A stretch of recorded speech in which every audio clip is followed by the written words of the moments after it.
संत और नेता में बहुत अंतर होता है। संत जब चलता है, ध्यान रखना, तो ऐसे चलता है, हाथ आगे की तरफ जाते हैं, और नेता जब चलता है तो हाथ पीछे की तरफ जाते हैं। मालूम है क्या मतलब है इसका? संत कहता है मैं चल रहा हूं, मेरे साथ तुम भी चलो। नेता कहता मैं जा रहा हूं, तुम पीछे हटो। ध्यान रखना मान्यवर, सभी नेता ऐसे नहीं होते, कुछ दुनिया में आदर्श नेता भी होते हैं।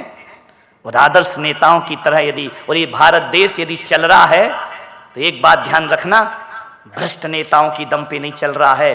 1000 भ्रष्ट नेता इस देश को नहीं चला सकते, 4 अच्छे और सच्चे लोग इस देश को आगे बढ़ाया करते हैं।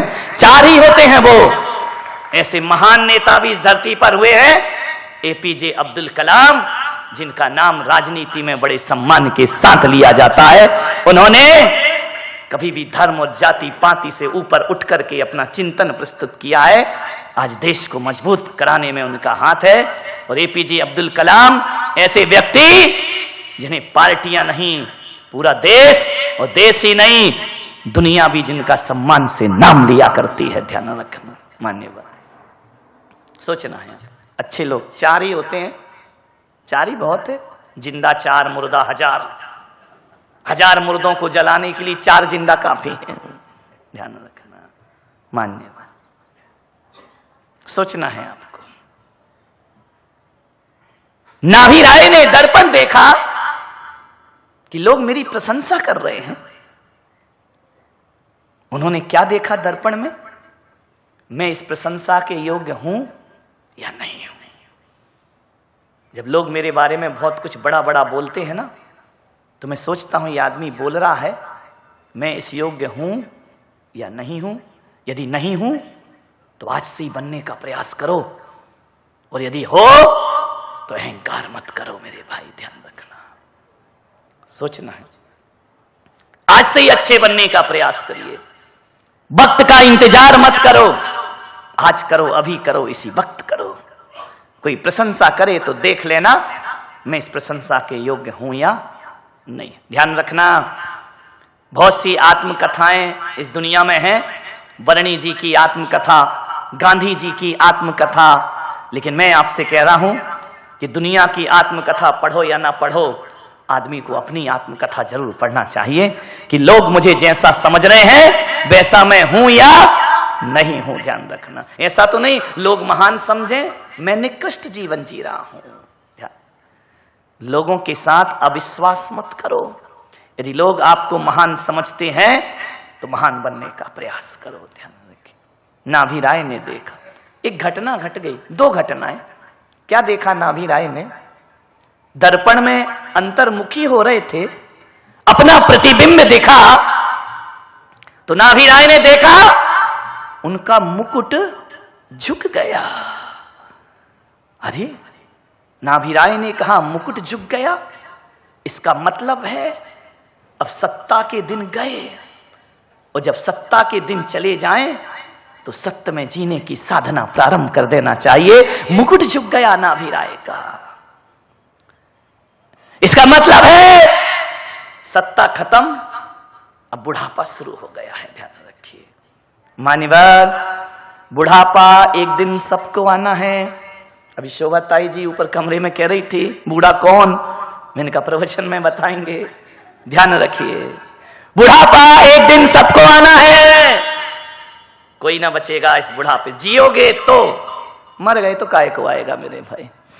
ध्यान रखना, बुढ़ापा जरूर आएगा, सभी को आना है।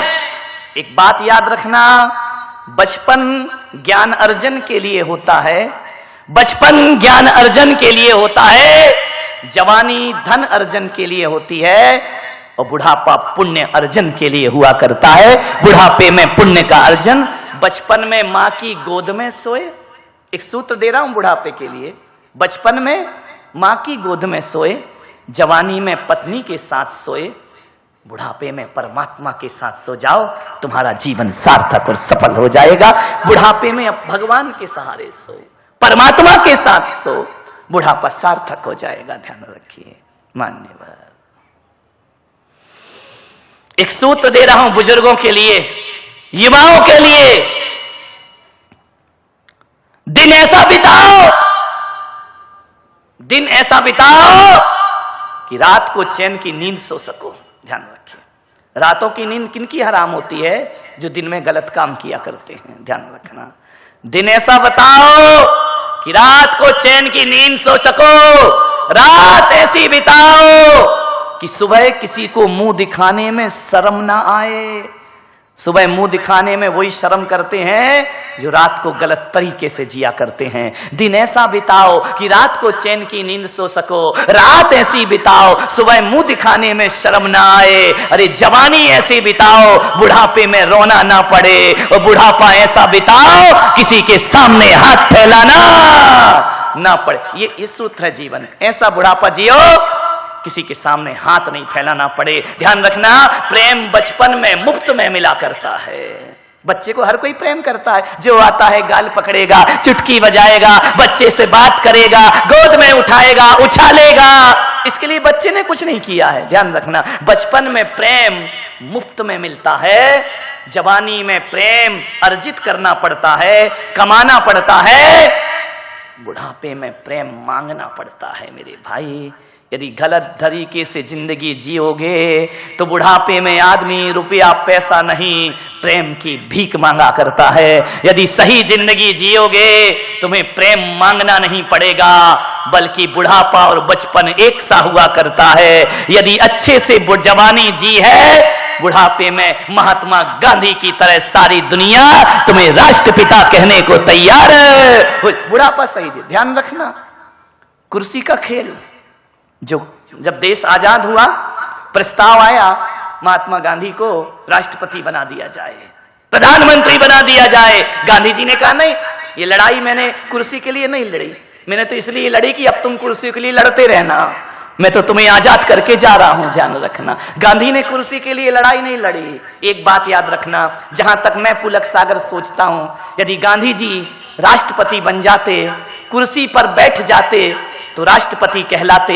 गांधी ने कुर्सी छोड़ी, राष्ट्रपिता कहलाए। ध्यान रखिए, वो राष्ट्रपति नहीं कहलाए। ध्यान रखना, राष्ट्रपति तो दुनिया के हर देश में होगा, राष्ट्रपिता केवल हमारे देश में हुआ करता है। कुर्सी पकड़ोगे राष्ट्रपति बनोगे, कुर्सी छोड़ोगे राष्ट्रपिता कहलाओगे। और एक बात याद रखना, राष्ट्रपति की कुर्सी 5 साल की है, राष्ट्रपिता हजारों साल जीवित रहा करता है। ध्यान रखिए, राष्ट्रपिता का चुनाव थोड़ी होता है, वो तो हजर अमर कुर्सी है। ध्यान रखिए, मान्यवर नाभी राय ने देखा कुर्सी छोड़ने का समय आ गया है। ध्यान नहीं छोड़ पा रहे, हम करें क्या? नहीं छोड़ते हैं, बड़ी आस लगा के बैठते हैं। अभी अटल जी का देहावसान हुआ, अंतिम संस्कार था, मैंने बताया था ना, ऊपर से आडवाणी जी को फोन आ गया ऊपर से कि मोदी प्रधानमंत्री बन गया, रामनाथ कोविंद राष्ट्रपति बन गए, अटल जी चले गए, अब चलोगे या कोई बहाना और बचा है? ध्यान रखिए, मान्यवर अब चलने का समय है, क्या और कोई बहाना चाहिए तुमको? ध्यान रखिए, गया समय। मान्यवर सोचना है आपको, बुढ़ापा गलत तरीके से जियोगे, जवानी गलत तरीके से जियोगे, बुढ़ापे में खून के आंसू बहाना पड़ेंगे। लोग कहते हैं बुढ़ापा दुखदाई होता है, मैं पुलक सागर कहता हूं बुढ़ापा दुखदाई नहीं होता है। जवानी में जो दुखदाई काम करता है उसका बुढ़ापा दुखदाई हुआ करता है। किसका होता बुढ़ापा, किसका बिगड़ता है? जो जवानी बिगाड़ता है। ध्यान रखिए, मान्यवर सोचना है आपको, बुढ़ापे को अच्छे से जियो। ये मत सोचो बुढ़ापे में, ये मत सोचना कि हम कुछ नहीं कर सकते हैं, बहुत कुछ कर सकते हो। क्यों नहीं कर सकते? ध्यान रखना, ये मत सोचो कि बुढ़ापा जीवन का समापन है, ये मत सोचो कि बुढ़ापा जीवन की इतिवृत्ति है, बुढ़ापा अपराध है, बुढ़ापा अभिशाप है। ऐसा मत सोचिए मेरे भाई। क्यों सोचते हो बुढ़ापा अभिशाप है? मैं तो कहता हूं बुढ़ापा जीवन का सुनहरा अध्याय हुआ करता है। बुढ़ापा जीवन का अंतिम उपसंहार बड़ा सुनहरा और सुखद हुआ करता है। कौन कहता है बुढ़ापा खराब है? आचार्य शांति सागर महाराज को देखना, उनका बुढ़ापा कितना महान हुआ, कितना धन्य हुआ। आज सारी दुनिया उन्हें पूज रही है, बुढ़ापे में तो हुआ है सब, उनको ध्यान रखना, कितना महान बुढ़ापा। आज आचार्य शांति सागर महाराज, एक संत को, एक संसारी को देखना, बड़ा मजे की बात बता रहा हूं। एक संसारी ज्यों ज्यों बूढ़ा होता है, कितना भी सुंदर हो, बदसूरत होते जाता है। ध्यान रखना, संसारी बुढ़ापे में बदसूरत होता है, और संत जवानी में बदसूरत हो, बुढ़ापे में खूबसूरत होते जाता है, सुंदर होते जाता है। यहाँ चित्र लगा है आचार्य शांति सागर महाराज का, बुढ़ापा है, ध्यान रखना, मुंह में दांत नहीं है, झुर्रियां पड़ी हैं, फिर भी देखो कितना सुंदर चेहरा लगता है। मान्यवर ध्यान रखिए, ये संत पुरुष हैं आचार्य विद्यासागर जी महाराज। ज्यों ज्यों वृद्धावस्था आ रही है, त्यों त्यों चेहरे पर तेज प्रकट होते जा रहा है। ये संतों की परिभाषा है। आप गांधी जी की जवानी की फोटो देखना, कोई अच्छे नहीं लगते देखने में, लेकिन किसी डाक टिकट पे देखना, बिना दांत का मुंह जब खुला रहता है, इतना बात्सल्य टपकता है, ये संतों की निशानी है। मान्यवर, ज्यों ज्यों बूढ़े होते हैं संत, त्यों त्यों खूबसूरत हुआ करते हैं। और बुढ़ाप और संसारी ज्यों ज्यों बूढ़ा होगा बदसूरत होते जाएगा। क्यों? शरीर भोगों में लगा दिया है, अब तेज कहां से आएगा, कांति का। संत का शरीर भोगों में नहीं लगता है, वो तो योग में लगता है, साधना में लगा करता है। मान्यवर, संतों को किसी ब्यूटी पार्लर में जाने की जरूरत नहीं हुआ करती है। समझ रहे? हमारे बाबा जी बुढ़ापे में भी बड़े स्मार्ट लगते हैं। ध्यान रखना, ये संतों की फितरत हुआ करती है। ज्यों ज्यों बूढ़े होंगे, संत तो वो है पुराना सोना, पुराना घी बड़ा स्वादिष्ट हुआ करता है। ध्यान रखिए। मान्य, तुम तो लगे रहते हो पोता पाती में, ये लगाओ वो लगाओ, ये करो वो हवा करो, पोत पात के आई पसीना आया सब बह गया। विचार करिए, अपने साथ तो ऐसा नहाना नहीं, साबुन नहीं, धोना नहीं, कुछ नहीं, फिर भी ध्यान रखना। मैं भी नहाता हूँ, ऐसा नहीं है, साबुन लगा के नहाता हूँ, बिना साबुन के नहीं नहाता हूँ, लेकिन मेरी साबुन थोड़ी सी अलग है। कैसे ध्यान से सुन रहे हैं, यानी कितना प्राण ऐसे अटक जाते हैं, नहाते साबुन से। हमने कहा था महाराज सच्चे नहीं होते। नहाता हूं, कौन कहता मैं नहीं नहाता, रोज नहाता हूं भाई, लेकिन मेरी साबुन वही पुरानी वाली है आज भी। मालूम है, पहले एक साबुन आती थी ना, सनलाइट आती थी, सनलाइट, आज बंद हो गई कि आ रही है? आ रही है। हाँ, डॉक्टर साहब को पता होगा, पूरा सनलाइट है। ध्यान रखिए। मान्यवर, सोचना है, विचार करना है आपको। मैं भी सनलाइट से नहाता हूं, लेकिन मेरी साबुन किसी फैक्ट्री में नहीं बनती है, सूरज के पास बैठ जाता हूं, सनलाइट से मेरा स्नान हो जाया करता है। ध्यान रखिए, सनलाइट से नहाओ, सनलाइट साबुन, रोज नहाता हूं। ध्यान रखिए, सोचना है आपको। ये मत सोचो कि बुढ़ापा बड़ा अभिशाप होता है। बुढ़ापा तो आनंद हुआ करता है, आनंद लो। राम कृष्ण बुद्ध ये सब बूढ़े नहीं हुए क्या? ये बूढ़े हुए हैं, इन्होंने बुढ़ापे में वो काम किए हैं जो शायद जवान आदमी अपनी जिंदगी में काम नहीं कर पाता है। ध्यान रखिए, मदर टेरेसा बुढ़ापे में भारत रत्न का खिताब पाया करती है। अब्दुल कलाम ये मिसाइल में जवानी में बने कि बुढ़ापे में बने हैं? बुढ़ापे में बने हैं ना मेरे भाई। बुढ़ापा तो बहुत अच्छा हुआ करता है, और हकीकत में देख लो, जितने भी महान काम होते हैं वो बुढ़ापे में हुआ करते हैं, जवानी में कोई महान काम नहीं हुआ। लेकिन आदमी क्या करता है, बुढ़ापे को छिपाता है। कब तक छिपाएगा? बाल काले हो गए, हेयर ड्राई, अरे पागल, क्या करेगा इसका? मुंह में दांत नहीं, पेट में आंत नहीं, रोटी चपती नहीं, खिचड़ी पचती नहीं। ध्यान रखना, पैर अगरबत्ती, हाथ मोमबत्ती। ध्यान रखना, सोचना है आपको। बुढ़ापे क्या करोगे ये सब लगा के? आ जाते हैं लोग लगा के, मैं देखता हूं तो यही कहता हूं, सच्चाई छुप नहीं सकती झूठे उसूलों से, और खुशबू आ नहीं सकती कागज के फूलों से। ध्यान रखिए। नहीं, एक आदमी ने कहा महाराज सच्चाई छुप भी सकती है, सच्चाई छुप भी सकती है। अगर जीवन में मेल हो तो कागज के फूलों में खुशबू आ भी सकती है, यदि उसमें चमेली का तेल हो। ध्यान रखिए, मान्यवर सोचिए, क्या छुपाना बुढ़ापा, आनंद के साथ जियो। ये बुढ़ापा ही तो है, ये वानप्रस्थ आश्रम, ये बुढ़ापा है, ये सन्यास आश्रम बुढ़ापा है। बुढ़ापे में सन्यास की बात कही जाती है मान्यवर, ध्यान रखिए। कौन बोला आपने गलती कर ली जवानी में लेके? नहीं, मैंने कोई गलती नहीं की है, ध्यान रखना मान्यवर। सब बुढ़ापे में। कीरो 80 वर्ष की उम्र में जिसने ग्रीक भाषा सीखी, 80 साल। तुम तो कहते 80 में हमसे कुछ नहीं होगा, 10 में दावड़ा, 20 में बावड़ा, 60 में सठिया गया, 70 में बिस्तर, 80 में लस्सी, 90 में डब्बा, 100 में स्वाहा।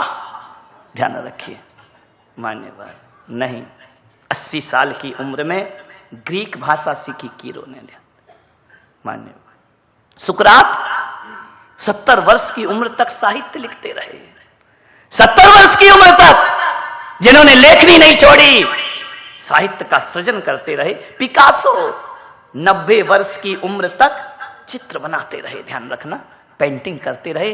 अरे हाथ कांप गए, शरीर कांप गया, लेकिन मन उनका नहीं कांपा। जो हाथ कांपते हाथों से जो लाइन खींच दी, वो दुनिया के लिए आदर्श चित्र बन जाया करता था। ये बुढ़ापे में तो किया है इन लोगों ने। ये मत सोचो कि बूढ़ा हो गया शरीर, हम कुछ, ध्यान रखना, बूढ़ा कौन, जवान कौन? जो व्यक्ति कहता है मेरा समय गया, अब मैं कुछ नहीं कर सकता, अब मुझसे कुछ नहीं होगा। ऐसी बातें यदि कोई 30 साल का जवान करता है, मेरी नजरों में वो बूढ़ा होता है। और जो कहता है मेरा समय पहले भी था, आज भी है और सदा रहेगा, मैं उसे जवान कहता हूं। उस बूढ़े को भी जवान कह करके बोला।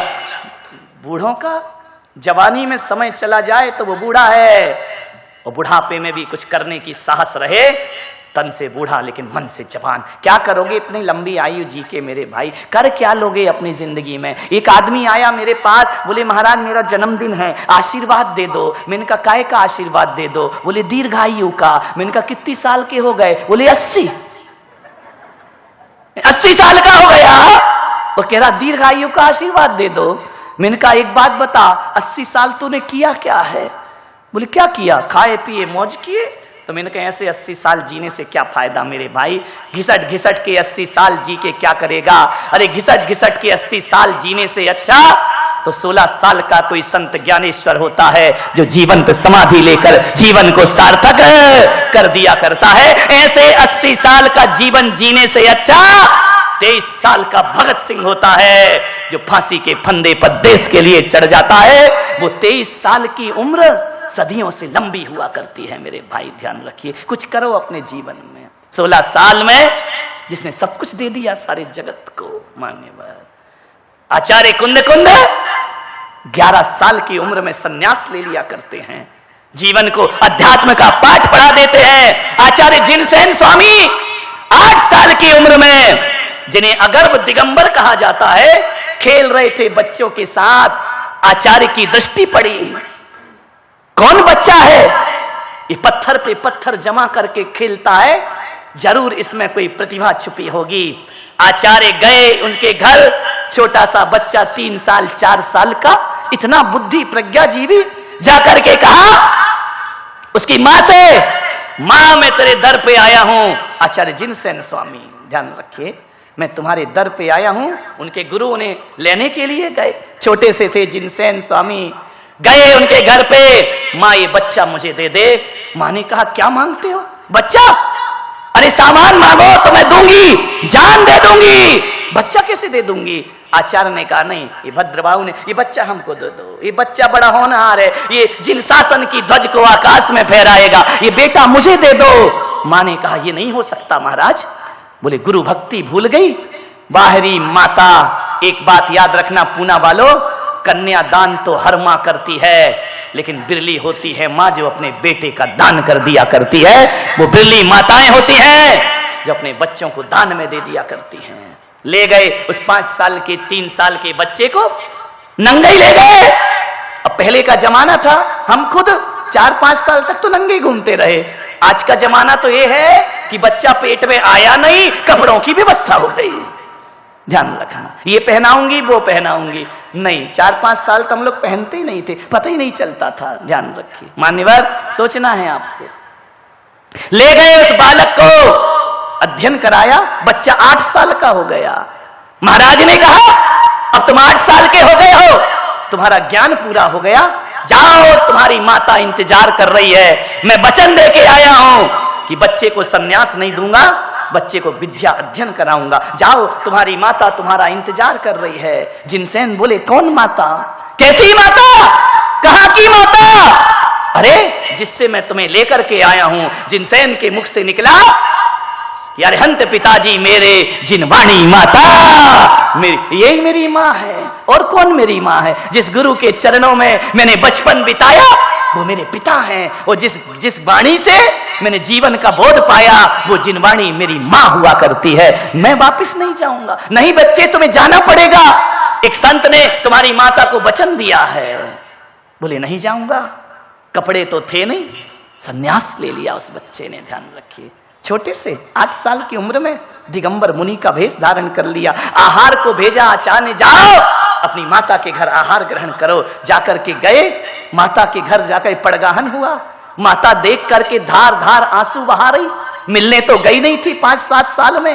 धार धार आंसू, मुनि को आहार दे रही, रोते जा रही। मुनि ने आहार के बाद पूछा मां रोती क्यों है? बोले इतने छोटे से महाराज हो। बोले क्या करें, बोध जग गया, बन गए महाराज। रोने लगी मां, मेरा बच्चा भी इतना बड़ा हो गया होगा, मेरा बच्चा एक संत लेकर के गए हैं, वो भी इतने ही बड़े हो गए होंगे। कौन बच्चा?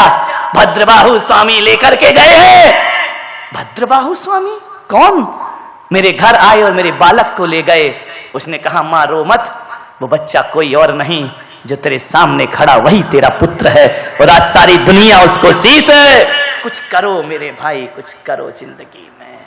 8 साल में समझ आ गई। और आज भी जिनसेन स्वामी, कुंद कुंदे आचार्य, उमा स्वामी, ये बालपने में दीक्षा धारण किए। 10-10, 11-11 साल के बच्चे सन्यास की उम्र में बढ़ गए।